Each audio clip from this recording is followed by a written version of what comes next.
Hi, wanted to make a video explaining something that I found in my adventures of putting together JZs.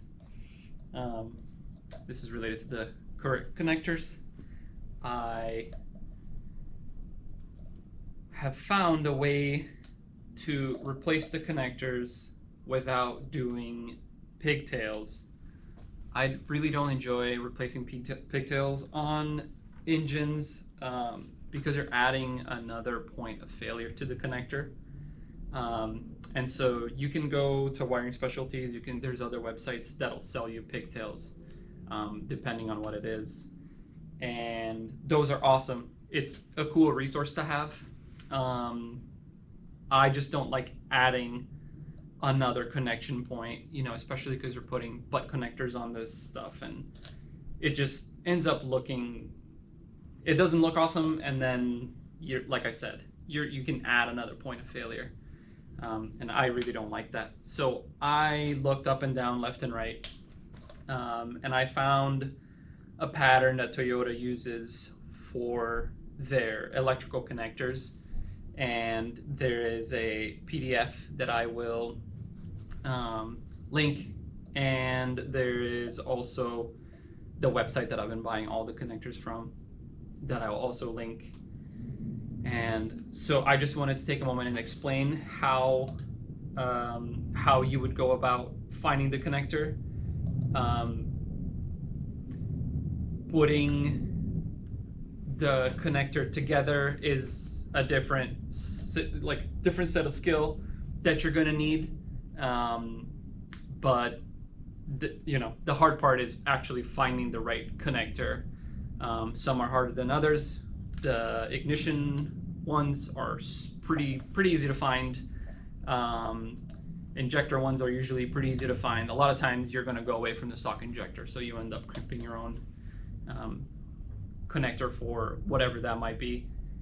But when it comes to certain others that you may keep or may not, depending on what you're doing, so this one I'm doing, I'm going to start with a stock turbo and stock injectors, and I'm just going to get the car running again. And for the future, I might upgrade some of this stuff. But anyways, every Toyota connector has a 5-digit identifier with it, and the 5-digit identifier is the second half of the part number. And as I spit, nice. So any connector you go to, if you look hard enough, you will find that 5-digit number. So we'll use the ignition coils, for example. So right on the side here, there is a number, and it is 11246. So the beginning of the connector number is 90980 dash whatever, right? So I use Corsa Technique. They're the best website that I found. They're one of the cheapest.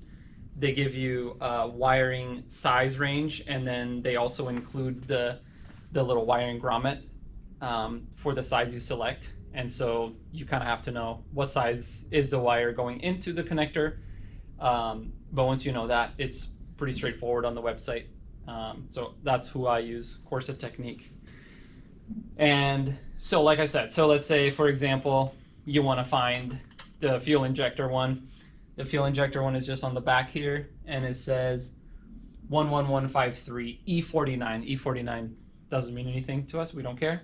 But 90980 11153 is going to be the injector.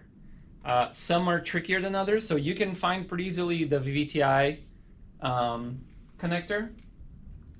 And come on now. Anyways, I can't take this off. The vvt-i one is in the bottom on this opening here, and it's all the way down into the connector. I don't remember the number off the top of my head. I don't remember anything off the top of my head. Just vibes always. Anyways, so same formula. You just keep going with this. So TPS, for example. Let's find the TPS one. TPS is on the bottom. So I'm going to read it upside down. 11261. So again, 90980. whatever the 5 are. Once you get the connector, you're gonna have to depin it. So then you'll depin, and then you could just put on the new connector. A lot of times when you go to depin, that's usually when the connector explodes into a million pieces. Most of the time, the locking tab is what breaks first. As plastic gets brittle and wears, it's just easy to explode them. And so depinning is this process on its own.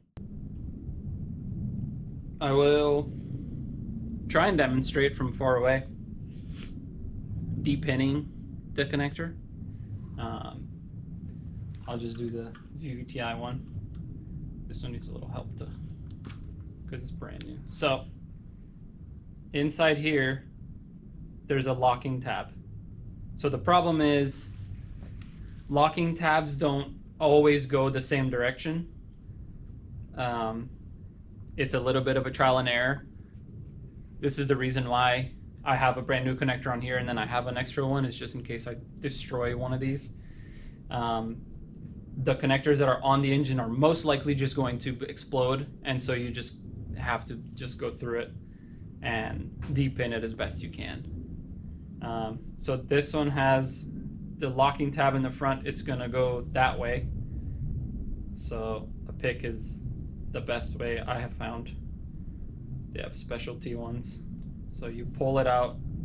This is as far as you need to go. And then inside the connector, there are always tabs that go down into a groove like a pawl, and then the connector comes in and then the paw grabs it. And so if you just try and pull this, nothing's gonna happen.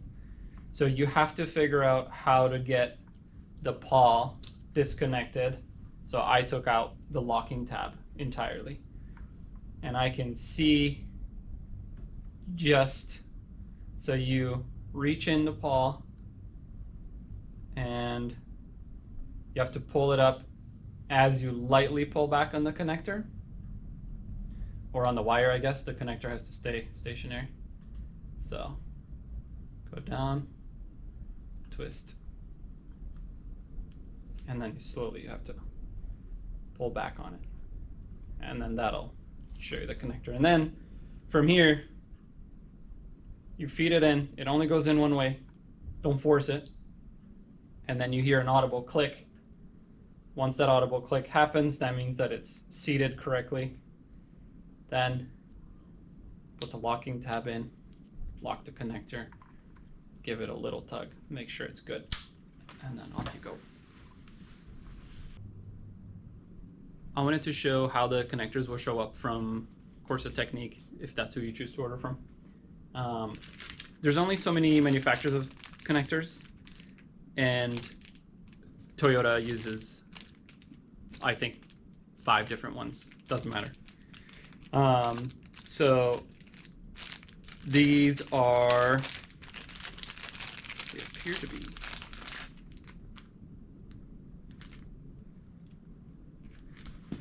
be, cam sensor. Yeah. So for the cam sensor, it's in here also. And so it's going to be really hard to show you. I don't know if it's even possible to read that. But anyways, so the number's in here. And what you'll get is the row of pins you need. And the grommets are in here. And if you're just replacing the connector, this is all you need. The lock tab and then the connector itself, right? And then you just depin it from the back, pin it, make sure you know the orientation.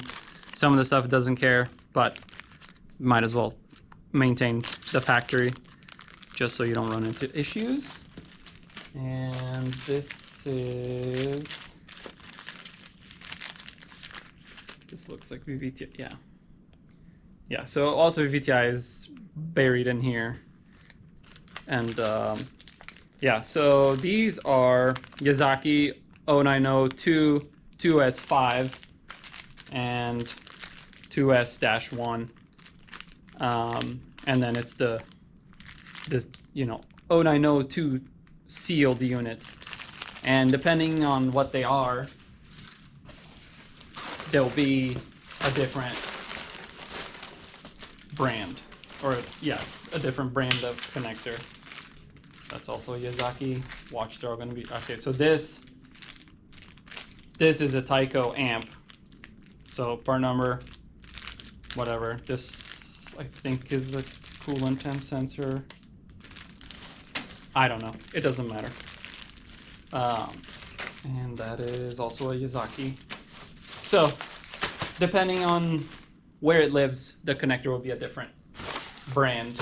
But yeah, if you just follow the pattern and put it on Corsa Technique, every connector I have ever bought translates from a part number to whatever that manufacturer of connector, whatever type of connector it is. So anyways, just wanted to further explain. So yeah, I've been wanting to share this with people. There's a bunch of friends that have JZs and are building JZs and are putting stuff together, and sometimes finding the connectors is a huge pain. And so I just wanted to make a video. I've been sharing this with people, but not like I am now, I guess. And so yeah, if you have any questions, good luck.